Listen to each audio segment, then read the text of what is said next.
మెదక్ జిల్లా పాపన్నపేట మండల పరిధిలోని మంజీరా నది పాయల మధ్య కొలువై ఉన్న శ్రీ వడదుర్గ భవానీమాత సన్నిధిలో 7 పాయల జాతర వైభవంగా ప్రారంభమైంది.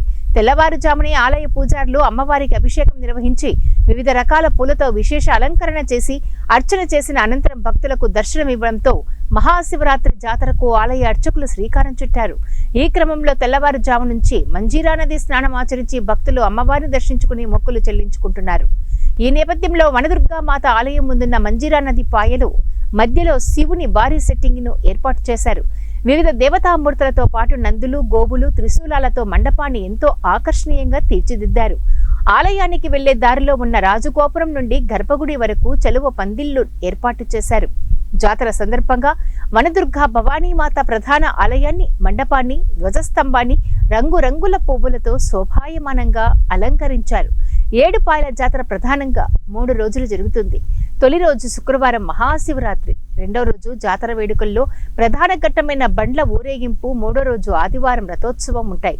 7 పాయల్లో మహాశివరాత్రి జాతరను వైభవంగా నిర్వహించేందుకు అన్ని ఏర్పాట్లు పూర్తి చేసినట్లు 7 పాయల దేవాలయం ఈవో తెలియజేశారు. 3 రోజుల పాటు జరిగే జాతరకు సుమారు 10 లక్షల మంది భక్తులు వస్తారని అంచనా. ఈ మేరకు భక్తులకు ఎలాంటి ఇబ్బందులు తలెత్తకుండా ఉండేందుకు కలెక్టర్ నేతృత్వంలో సంబంధిత ప్రభుత్వ శాఖల ఆధ్వర్యంలో అవసరమైన అన్ని ఏర్పాట్లు చేశామని తెలిపారు.